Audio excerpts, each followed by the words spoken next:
Hello, everybody, and welcome back to our spring Lunch and Learn series on executive functioning. And I am the host. I guess I call myself a host. I'm the owner of Dynamis Learning. It's a K through 12 tutoring, SAT, ACT prep company, and now executive functioning. We also do advocacy and college essay writing and application assistance. So today, our whole entire series, this is the second of 4. The first one, if you missed it, was on task initiation, and you can go back to last Friday at 12 noon and catch that. It's still on the replay for 30 days. And then today, we're going to be talking about, really, I guess I'd call it, Crystal, emotional dysregulation. Is that what you would call it? Is that emotional dysregulation, the ability to have emotional regulation, emotional control, whatever you want to call it. All right. Yeah, all of those. So first of all, introduce yourself, Coach Crystal, to the audience. Well, my name is Crystal Dement. I'm an executive function coach, which means that I work with kids with ADHD and executive dysfunction to help them to get their stuff done. Also, I've been coaching for about 4 years now. And I would say much longer than that. I worked in HR and business management, and I coached employees for like over 15 years. And then before that, I had ADHD growing up. And so I've been there. I also have children with ADHD. So yep, I've been all the way around this thing. Yeah, you have. Mhm. You've done a little bit on this rodeo, right? So let's jump right in. Tell the audience, what is emotional dysregulation? So emotional dysregulation is when we have either too little or too much emotion. So it can actually look like somebody not reacting appropriately to situations that they should be reacting to, maybe acting silly in situations that they shouldn't be acting silly, because there are high emotions all the way around. Their body's not recognizing it properly. Also, the most popular is the meltdowns, the overwhelm, the shutting down because things are too much. Overreacting in public, or in school over things that would seem small to somebody else.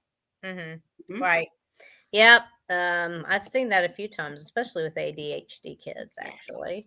Yes. So how can parents identify these things? What are they looking for to say, oh yeah, that's emotional dysregulation? Right. And so you're going to see, of course, overreacting over little tiny things. It's kind of what I said a second ago. It's like anything that is overwhelming, that's too much and for that person. And it might look like they sit down to do their homework and then suddenly they're crying on the floor, and it looks like a temper tantrum that is because they don't want to do it. It's actually a temper tantrum because they want to do it and they can't. Right. And Yeah. so, you'll see it, pretty much in any situation across all life. And, it actually, you'll see it like a chain reaction with certain kids too. Like one person will start to have an emotional reaction over something, and then another person will start to have that same emotional reaction. So it's like mirroring also. And so, yeah, it is really over all of executive dysfunction, because we have a part of our brain that's called the amygdala, which is our watchtower of our brain. And the prefrontal cortex is in control of all of our executive functions. And when the amygdala is stimulated, it shuts down the prefrontal cortex. So nothing can happen. Nothing will work. It's fight, flight, or freeze. So that happens a lot easier with children that have ADHD. Mm-hmm. Interesting. Yep. I've seen it when I'm tutoring. I've seen that, especially if they're not on their medication. And they are medicated. So share 3 strategies. I know this is in our blog. And by the way, folks, you can catch the blogs on Tuesday nights on Dynamis Learning Facebook page. But share 3 strategies to help calm this emotional dysregulation when parents see it.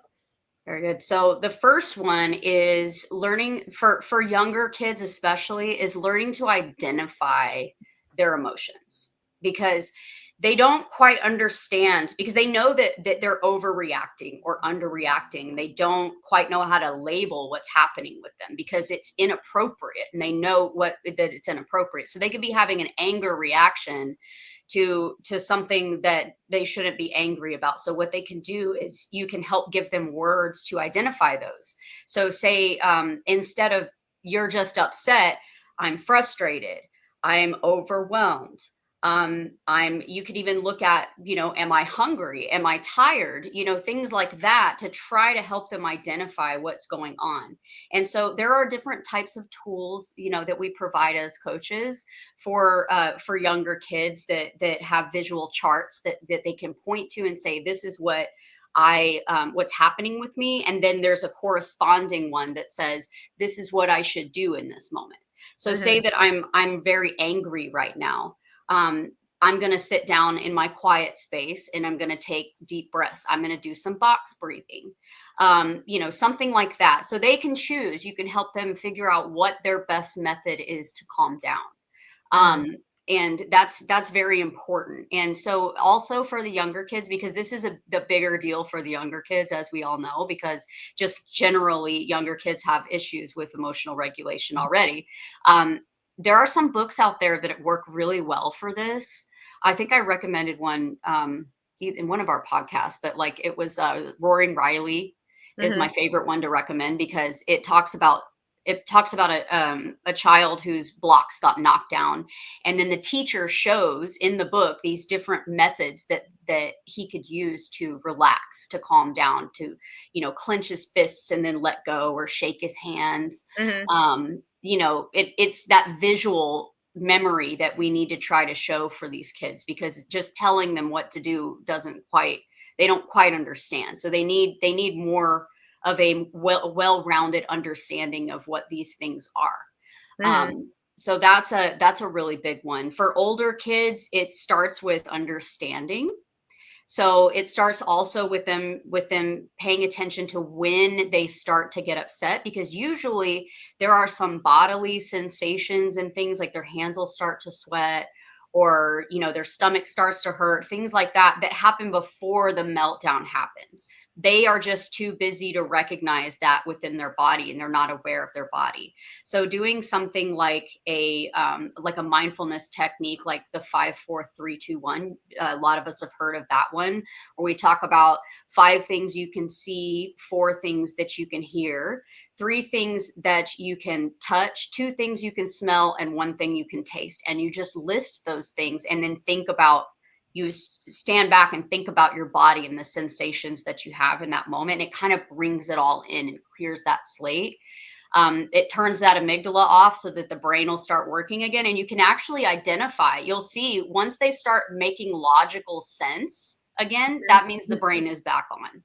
Because when they're having that emotional meltdown, nothing is going to make sense. And you're going to try to talk to them. You're going to say, no, do this, do that, or why are you feeling this way? They have no idea, because they're literally, the logic is just shut down. And so they're going to do everything they can to try to be like, stop, I don't know, and so just helping them to take that step back and relax. And so we have lots of little techniques and things that work for different kids. I like those fast ones that they can do, where they're nobody can see what they're doing. They could actually do 5-4-3-2-1 in a classroom and nobody would see what they're doing. There's other acronyms like the STOP technique. There's box breathing, things like that they can do just in the moment to get that brain to switch back on. Interesting. Yeah. So parents, that's all good to know. There's quite a number of techniques there. We're not saying try them all or anything like that, but you may want to try one and see if that works. And then if not, I always sit in a coaching class and they're like, okay, you don't have to try all these things you just heard. Right. Try one in each category, or just try one. I let kids pick. I show them kind of a couple of them and I say, which one do you think you would do?